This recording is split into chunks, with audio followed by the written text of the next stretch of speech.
मोहन के पापा माखन एक बढ़ई हैं जो कि लकड़ियों की चीजें बनाकर बेचते हैं।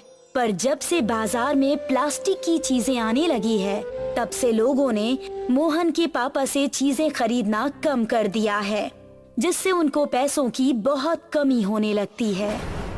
पापा, आप मेरे लिए कभी भी खिलौने लेकर नहीं आते, जबकि मेरे सभी दोस्तों के पास बहुत सारे खिलौने हैं। बेटा, तुम्हारे पास भी खिलौने की कमी थोड़ी ना है, तुम भी अपने खिलौने से खेला करो। पर पापा, मेरे सारे खिलौने लकड़ी के हैं और पुराने भी हो चुके हैं, पर मेरे दोस्तों के पास प्लास्टिक के नए खिलौने हैं। बेटा, तुम तो घर की परिस्थितियों को जानते हो, तुम्हारे पास लकड़ी के खिलौने हैं, उनसे ही खेल लो। ठीक है पापा, लेकिन मेरे सारे दोस्तों के पास साइकिल है, आप मेरे लिए साइकिल क्यों नहीं खरीद कर लाते? मुझे अब साइकिल चाहिए। अगर आप मुझे साइकिल लाकर नहीं देंगे तो मेरे दोस्तों के बीच में मेरी बेइज्जती हो जाएगी और फिर मुझे अकेले ही रहना पड़ेगा।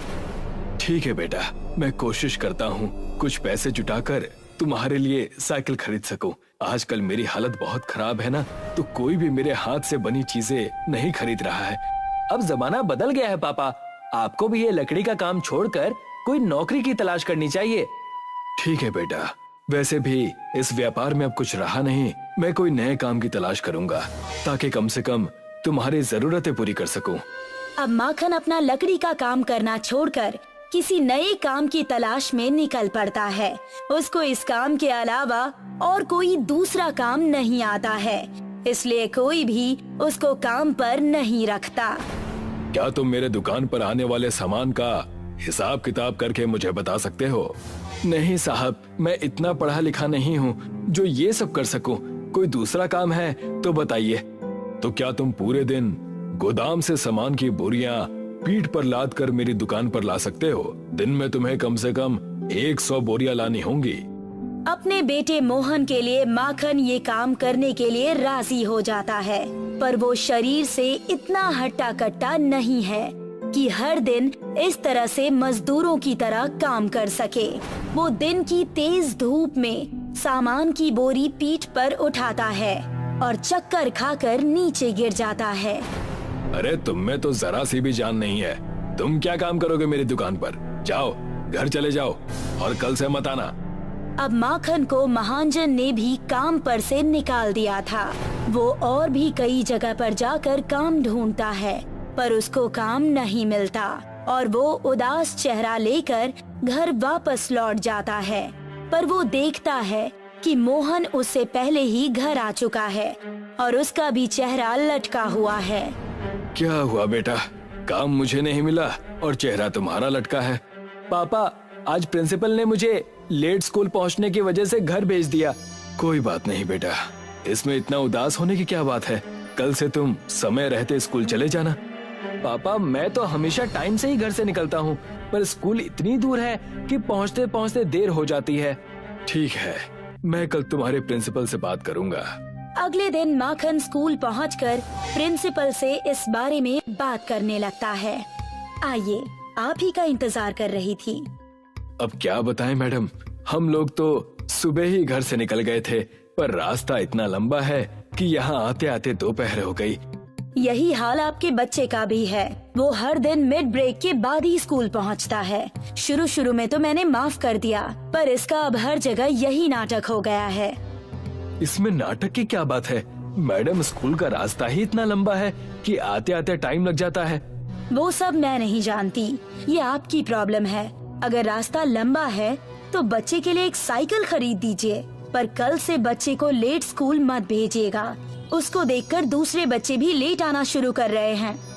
मैं एक गरीब आदमी हूँ मैडम, बड़े मुश्किल से तो मैं अपने बच्चे की स्कूल फीस जमा कर पाता हूँ। अब आप ही बताइए कि मैं उसके लिए साइकिल खरीद कर कहाँ से लाऊं?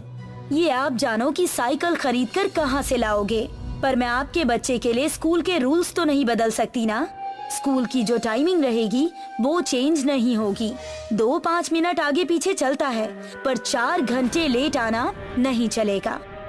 ठीक है मैडम, मैं आपकी बात समझ गया। मैं मोहन के लिए साइकिल खरीदने की पूरी कोशिश करूंगा, बस आप इसको स्कूल से मत निकालिएगा प्लीज। देखिए, मैं भी नहीं चाहती कि किसी बच्चे का फ्यूचर खराब हो। मेरे लिए तो सभी बच्चे एक जैसे ही हैं। जैसे आपका बच्चा है वैसे ही मेरा बच्चा। और किसी दूसरे अमीर का बच्चा। ये स्कूल है, यहाँ पर सभी को रूल फॉलो करने ही पड़ेंगे, चाहे वो कोई भी हो। ठीक है मैडम, अब मैं अपने मोहन को तभी स्कूल भेजूंगा जब उसके पास अपनी खुद की एक साइकिल होगी। माखन प्रिंसिपल को नमस्ते कहकर स्कूल से निकल आता है।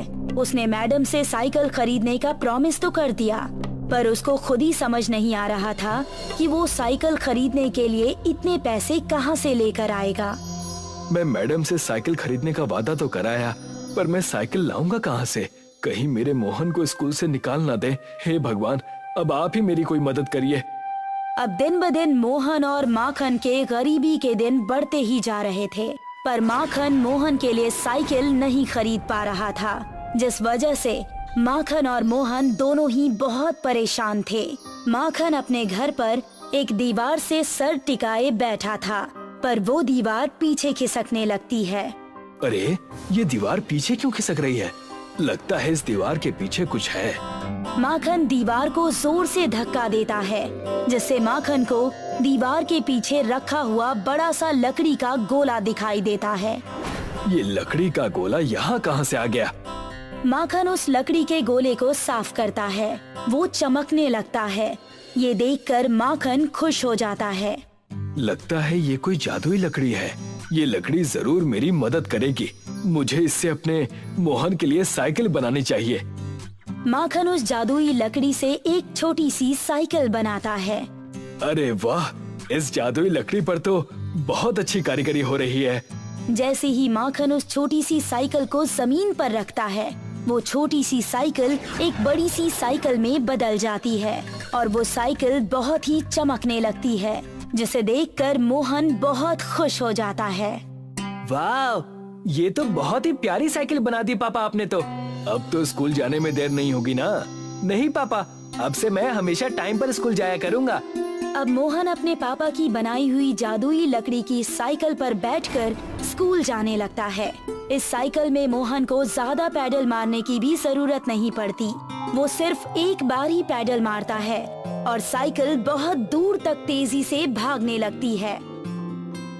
अरे वाह मोहन, आज तो तुम टाइम से पहले ही स्कूल पहुंच गए। हाँ मिस, ये सब मेरे पापा की बनाई साइकिल का कमाल है, जिसने मुझे इतनी जल्दी स्कूल पहुंचा दिया। वाह, तुम्हारे पापा ने तो सचमुच बहुत शानदार साइकिल बनाई है। अब तुम हमेशा टाइम पर आना और मन लगाकर पढ़ाई करना। ठीक है मिस। अब मोहन हर दिन टाइम पर स्कूल जाता है। उसकी जादुई साइकिल उसको बहुत कम समय में ही स्कूल से घर भी पहुंचा देती है। मैंने अपने बेटे के लिए तो साइकिल बना दी, पर अभी भी बहुत सारे बच्चे ऐसे हैं जिनके पास ना तो स्कूल जाने के लिए साइकिल है और ना ही उसे खरीदने के लिए पैसे और ना ही कोई अन्य साधन।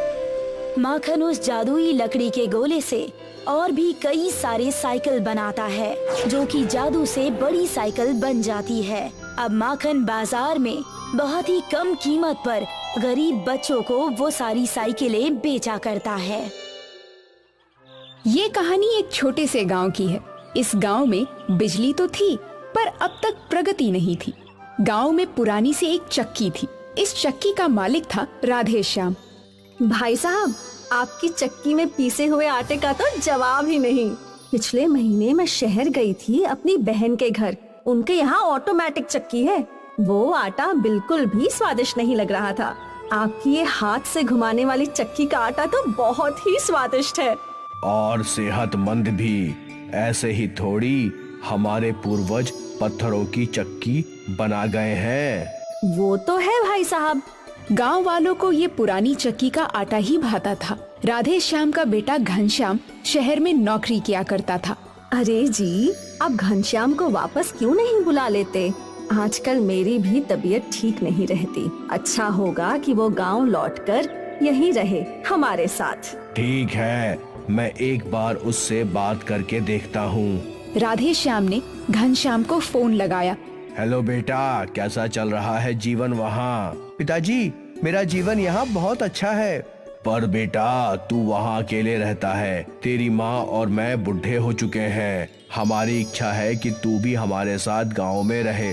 मैं गांव आ तो जाऊंगा, पर गांव में काम क्या करूंगा? तू अपनी चक्की चला लेना। बाबा, मुझे आपकी चक्की चलाने का काम बिल्कुल पसंद नहीं। बहुत मेहनत वाला काम है। आप ऑटोमेटिक चक्की क्यों नहीं डाल देते? क्योंकि गांव के लोगों को बस पत्थर की चक्की पर पिसा आटा ही अच्छा लगता है। वो इसलिए क्योंकि उन्होंने वही खाया है। अगर हम उन्हें ऑटोमेटिक मशीन का आटा देंगे तो कुछ दिनों में उन्हें भी आदत हो जाएगी। मुझे नहीं लगता, पर तुम कोशिश जरूर कर सकते हो। ठीक है पिताजी, मैं अगले हफ्ते ही गांव लौटूंगा। ठीक है। घनश्याम गांव लौटने वाला है, ये सुनकर राधेश्याम बहुत खुश था। उसने ये बात अपनी पत्नी मनोरमा को भी बताई और दोनों बहुत ज्यादा खुश थे। 1 महीने बाद घनश्याम गांव लौटा। वो अपने साथ ऑटोमेटिक चक्की लेकर आया था। ये क्या चीज है बेटा? ये ऑटोमेटिक चक्की है माँ। इसमें बस बटन दबाओ और झट से आटा पिस जाता है। अच्छा है, अच्छा है। राधेश्याम इस चक्की को देखकर परेशान था। वो जानता था कि गांव वालों को पत्थर की चक्की का पीसा हुआ आटा ही पसंद आता है, पर वो घनश्याम को कुछ बोल नहीं सकता था। अगले दिन घनश्याम ने राधेश्याम की दुकान में ऑटोमेटिक चक्की भी लगवा दी।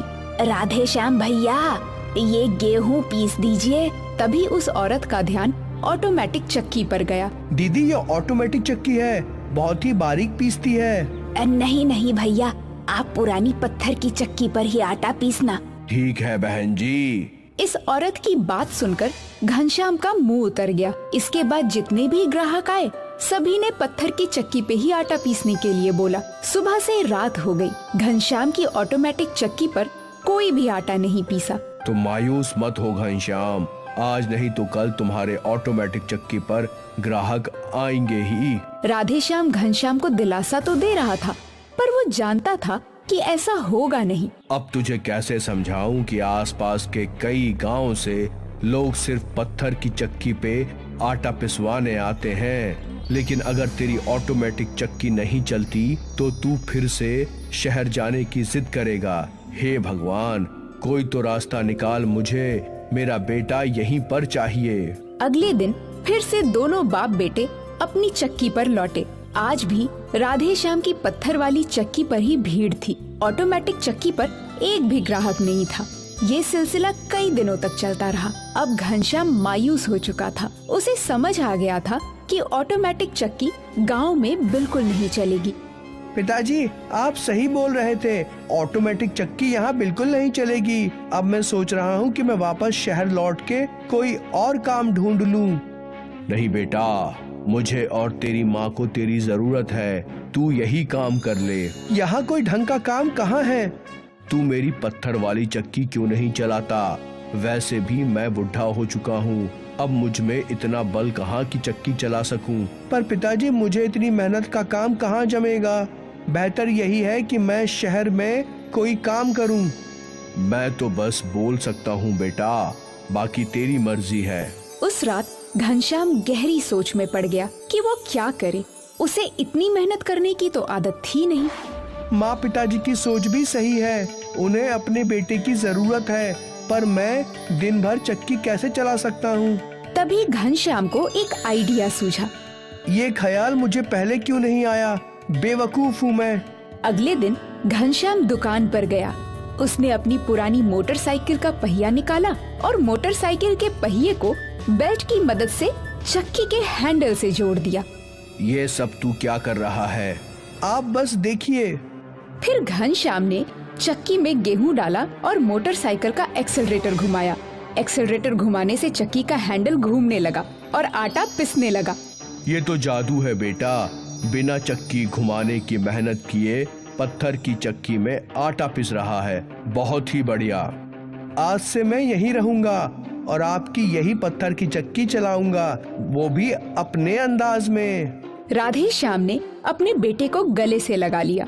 उस दिन से घनश्याम की चक्की जादुई मोटर बाइक चक्की के नाम से मशहूर हो गई। वो कम समय में ज्यादा आटा पीस सकता था, इसलिए उसके ग्राहक भी बढ़ गए और आमदनी भी। फिर कभी घनश्याम के दिमाग में शहर लौटने का ख्याल ही नहीं आया। जादुई मोटर बाइक चक्की ने राधेश्याम और मनोरमा को उनके बेटे का साथ लौटा दिया। बलियापुर गांव में हरि सिंह अपनी पत्नी, बहन और बेटे बंटी के साथ रहता था। हरि सिंह के घर एक बहुत पुरानी चक्की थी। वो अनाज की पिसाई करने का काम करता था। पापा, हमारी चक्की कितनी पुरानी है? बेटा, मेरे दादा ने ये चक्की बनाई थी। मेरे पापा ने इसका इस्तेमाल किया और अब मैं भी इसका इस्तेमाल कर रहा हूँ। पिताजी, मैं भी बड़ा होकर इसी चक्की का इस्तेमाल करूँगा। हरी सिंह के घर के बराबर में रामलाल का घर था। रामलाल डेयरी चलाता था। वो अपनी डेयरी पर दूध, दही, देसी घी, मक्खन वगैरह बेचा करता था। रामलाल अपने सामान में खूब मिलावट करता था। मिलावट करके उसने खूब कमाई की थी। लाला राम की बेटी मनोरी अपनी अमीरी का दिखावा करने का कोई मौका नहीं छोड़ती थी। एक दिन बंटी आटे की बोरी अपने सिर पर रखकर किसी के घर पहुंचाने जा रहा था, तो मनोरी उसे रास्ते में मिल गई।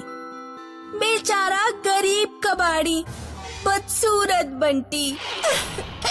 आटे की बोरियां ढोने के कारण तेरी लंबाई तो बढ़ ही नहीं पाएगी, तू घंटा ही रह जाएगा। तू अपनी चिंता कर। चिंता करने के लिए मेरे पिताजी हैं।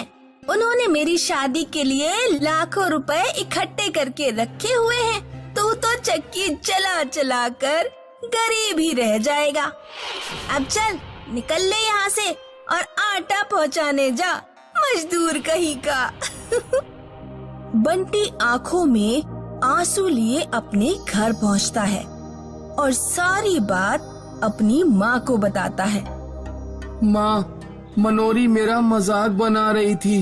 वो कह रही थी कि हम गरीब और मजदूर हैं। कोई बात नहीं बेटा, उसे कहने दो। ये जरूरी नहीं कि जिसके पास ज्यादा पैसा है वो खुश ही हो। सच्ची खुशी पैसों से नहीं आती। रक्षा बंधन आने वाला था।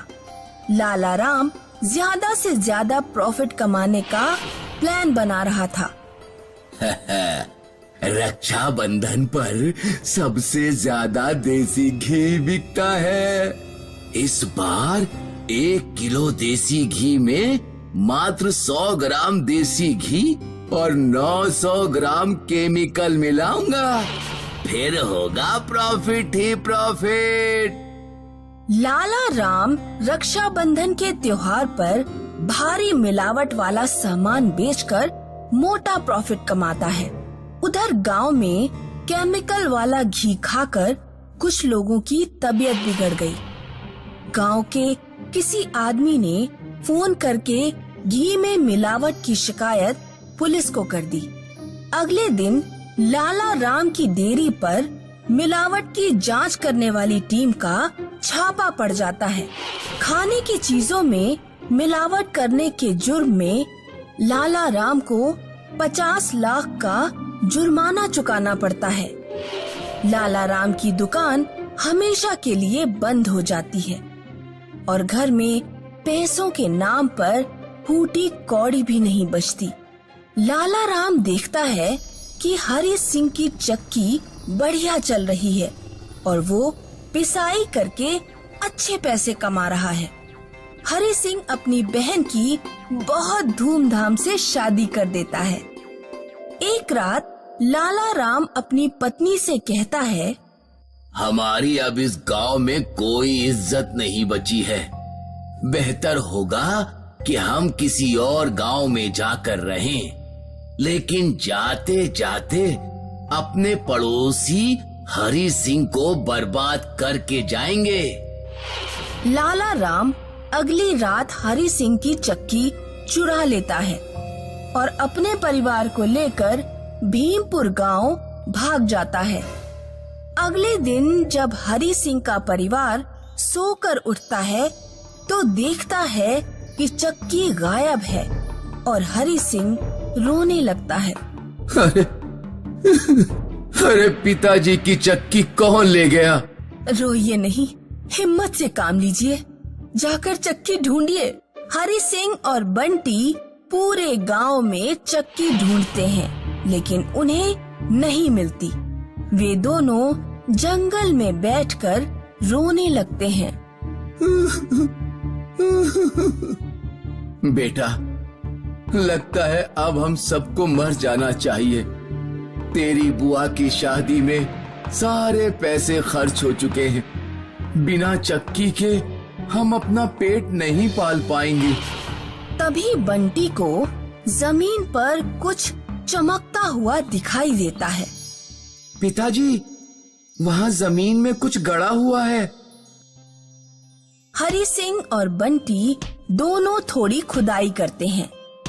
जमीन में एक शानदार चमकती हुई चक्की गड़ी हुई थी। ये चक्की तो बहुत पुरानी लग रही है। लगता है पुराने समय में किसी ने इसे यहाँ गाड़ दिया होगा। हरि सिंह और बंटी चक्की लेकर घर पहुँचते हैं। अब देखते हैं कि ये चक्की काम करती भी है या नहीं। हरि सिंह चक्की में एक मुट्ठी गेहूं डालता है और उसका हैंडल घुमाता है, लेकिन चक्की से आटे की जगह ढेर सारा सोना बाहर निकलता है। अरे, ये क्या, इतना सारा सोना? पिताजी, लगता है ये सोना देने वाली चक्की है। सोना देने वाली चक्की की मदद से हरि सिंह का परिवार जल्द ही अमीर हो जाता है। एक दिन बंटी अपनी माँ से कहता है, माँ, मैं भीमपुर के सिनेमा हॉल में फिल्म देखने जा रहा हूँ। ठीक है बेटा, लेकिन टाइम से घर आ जाना। बंटी जब भीमपुर के सिनेमा हॉल पहुँचता है तो उसे मनोरी मिल जाती है।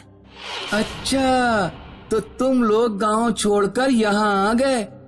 अब मैं तुमसे ज्यादा अमीर हूँ, क्योंकि हमारे घर एक चक्की है जो सोना देती है। मनोरी सारी बात जाकर अपने पिता लाला राम को बता देती है। अच्छा, तो ये बात है। उस गरीब और मजदूर हरि सिंह को सोना देने वाली चक्की मिल गई है। तू चिंता मत कर बेटी, कल वो चक्की हमारे घर में होगी। उस रात लाला राम चोरी छुपे नदी के रास्ते अपने पुराने गांव पहुंचता है और हरि सिंह के घर में घुसकर सोना देने वाली चक्की चुरा लेता है। वो चक्की नाव पर रख लेता है और नदी के रास्ते भीमपुर लौटने लगता है। दिन निकलते निकलते लाला राम बीच नदी में पहुंच चुका था। लाला राम चक्की में एक बार में ही 10 किलो गेहूं डाल देता है। चक्की से इतना सारा सोना निकलता है कि पूरी नाव भर जाती है। नाव भारी भरकम सोने का वजन सहन नहीं कर पाती। लाला राम नाव सहित नदी में डूबकर मर जाता है। तभी तो कहते हैं, जैसी करनी वैसी भरनी।